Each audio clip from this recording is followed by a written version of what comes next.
Tiefling? What are you doing on Gek's raft?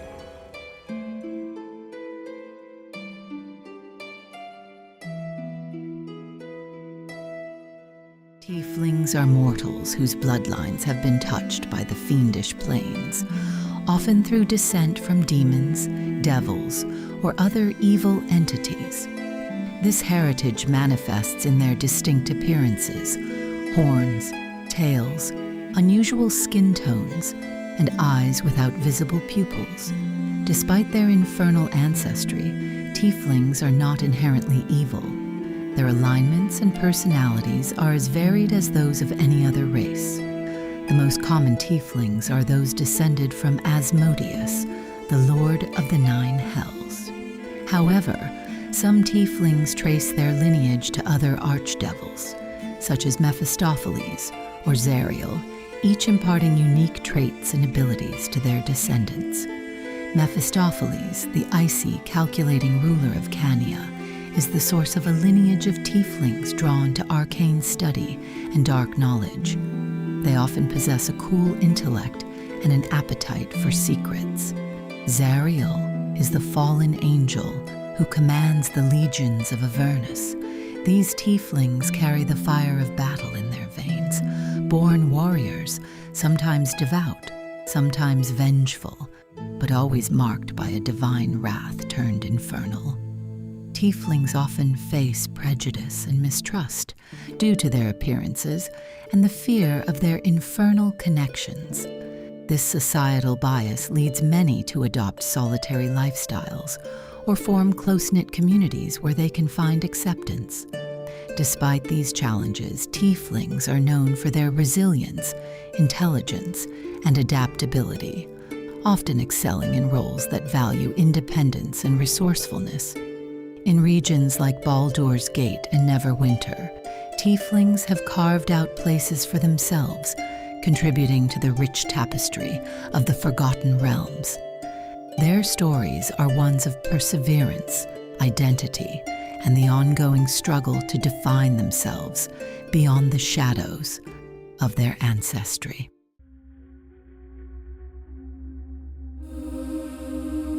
Born to a prestigious family of Elturel, the scorched heir was raised amid strict codes of honor, refined speech, and relentless martial training. His bloodline brimmed with paladins and knights, and from the moment he could walk, he was groomed to follow in their holy footsteps. When he took the oath of devotion, it wasn't just a vow, but a legacy fulfilled. He rose quickly through the ranks of a holy order, his devotion unquestionable, his presence radiant. But beneath the gleam of his armor, Elturel rotted. When he uncovered the secret pact between his order and the infernal powers of Avernus, he sounded the alarm. For that, he was cast out and labeled a traitor. Disavowed by his family, his knighthood was revoked. Now he walks not as a protector, but as a revenant of truth scorned. He has broken his oath, but not his resolve. He still believes in order, only now he seeks it through fire, not mercy. Though Cassian speaks of law, his heart still carries the sting of betrayal. He is drawn to those like Shadowheart, faithful yet conflicted, and his piety sometimes blinds him, leading him to trust others who wear devotion as a mask. He will not let it be her undoing. The scorched heir does not forgive, it remembers. And when the moment comes, it strikes with purpose.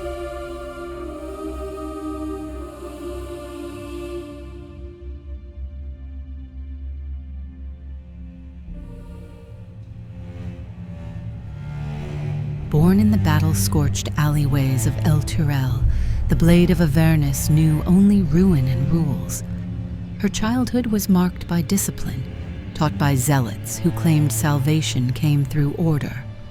Her infernal blood marked her, and where others saw a curse, she found clarity, strength, purpose.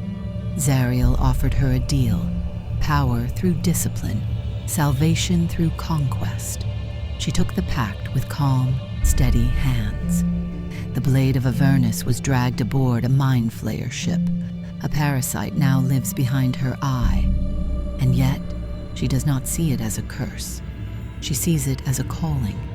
Now, free from the ship but bound to a higher law, she walks Faerun not in fear of what she's become, but in pursuit of what she deserves to be. She wields a sentient blade gifted from her patron, forged in the hells, its voice entwined with her own. Where others seek to rid themselves of the tadpole, she seeks to command it, harness it, perfect it. Her piety to Zariel sometimes clouds her judgment.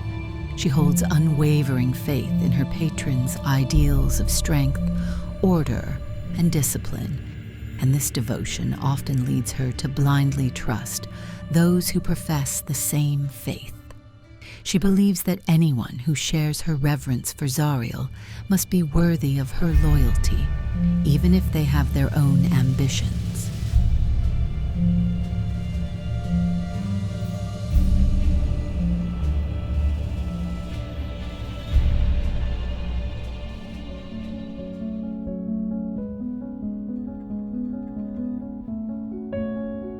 Born in the lantern-lit corridors of a Baldur's Gate academy, the soulbound scholar was raised not by kin, but by books and mages who measured worth in intellect, not affection. Among them was her master, a disgraced necromancer with ties to Thay, who recognized her potential. He taught her to view death not as an end, but as an equation left unsolved. Under his guidance, Avera did not shy away from death.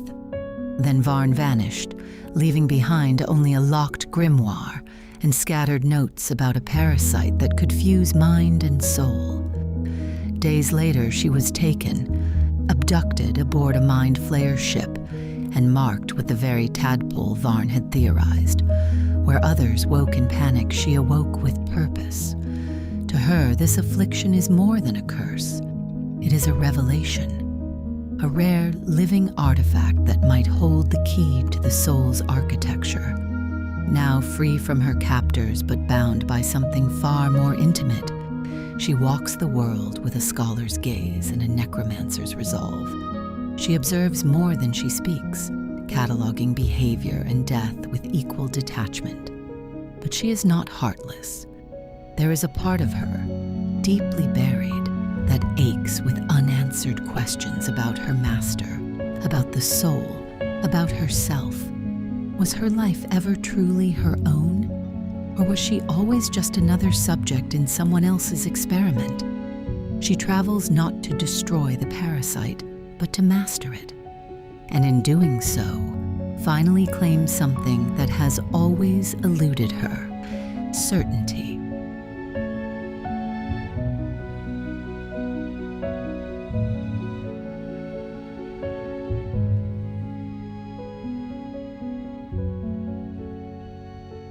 Born in a red-lit back alley burlesque in Baldur's Gate, the masked Siren survived by being the most interesting person in any room. Glitter is armor, laughter is a weapon, and no one ever looks too closely at a girl who dances through fire. Her mother ran the stage, and her father ran from everything else. She inherited her magic like a birthmark, subtle at first, until her fingertips sparked mid-performance. The crowd thought it was a trick. She let them. Better that than explain the way fire answers her mood.